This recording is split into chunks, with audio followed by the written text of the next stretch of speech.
जी नाज़रीन, मुल्तान के करीब दरिया चनाब के अंदर पानी आ चुका है और एक जो छोटा सा रेला है पानी का, इसमें पानी की जो मिकदार है इसमें बतदरीज इजाफा हो रहा है। आप देखें तो मेरे कैमरे में आपको दिखाएगा, दूर दूर तक आप देखें तो कल इस जगह पे इतनी ज्यादा क्वांटिटी के अंदर पानी मौजूद नहीं था, मगर इस टाइम मुल्तान के करीब दरिया चनाब के अंदर पानी की जो रफ्तार है वो भी बढ़ती जा रही है, जो मिकदार है उसके अंदर भी इजाफा होता नजर है। इस टाइम हम शाम के टाइम यहाँ पे मौजूद है और आपको लाइव अपडेट दे रहे हैं कि यहाँ पे जो पानी की मिकदार है वो बढ़ती जा रही है। और दूसरी जानिब जो जिले इंतजामिया है वो इंतजाम कर रही है कि जो बंद है ये इसको भी तोड़ा जाएगा। आप देखें तो यहाँ पत्थर अनलोड होना शुरू हो गए, इसके साथ साथ जो मिट्टी के गट्टू हैं वो भी भरना स्टार्ट हो गए हैं। इसकी वजह यह है कि चन्नाब की जो पुल है मोहम्मद वाला उसको बचाने के लिए इकदाम किए जाएंगे, क्योंकि जो पुल है उसको सेव करना जरूरी है। अगर खुदा न खास्ता पानी का बड़ा रेला यहाँ से गुजरता है तो तब इस बंद को ब्लास्ट करके तोड़ दिया जाएगा और पानी को रास्ता दिया जाएगा ताकि पानी आसानी से गुजर सके और शहर को या दूसरी कंस्ट्रक्शन को नुकसान ना पहुंचे। इस टाइम लाइव अपडेट्स आपको दे रहे हैं। आप देखें तो इस जानिब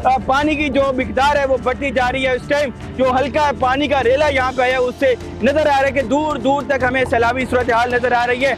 और अभी जो बड़ा रेला है वो एक्सपेक्टेड है कि आज रात को या कल सुबह मुल्तान के करीब पहुंचने का इम्कान है। जिले इंतजामिया हर तरह से यहाँ पे रेडी है, रेस्क्यू और सारे इदारे रेडी हैं। और इस तरह से आप देखें तो मशीनरी भी यहाँ पे मौजूद है और दूसरी जानिब जो पत्थर हैं वो भी अनलोड होना स्टार्ट हो गए हैं ताकि किसी भी नागहानी सूरत हाल से निपटा जा सके। अगर कहीं से जो बंद है वो टूटता भी है और ज्यादा नुकसान करता है तो उसको कंट्रोल करने के लिए, उसको बंद करने के लिए ये पत्थर डाले जाएंगे और जो मिट्टी के गट्टू हैं वो डाले जाएंगे। इस टाइम लाइव अपडेट्स आपको दे रहे हैं और जो पानी की सूरत हाल है वो बढ़ती जा रही है और जो बड़ा रेला खतरनाक आने वाला है वो तकरीबन मुल्तान के करीब पहुंचने वाला है और कल सुबह या आज रात तक पहुंचने का इम्कान है। जी।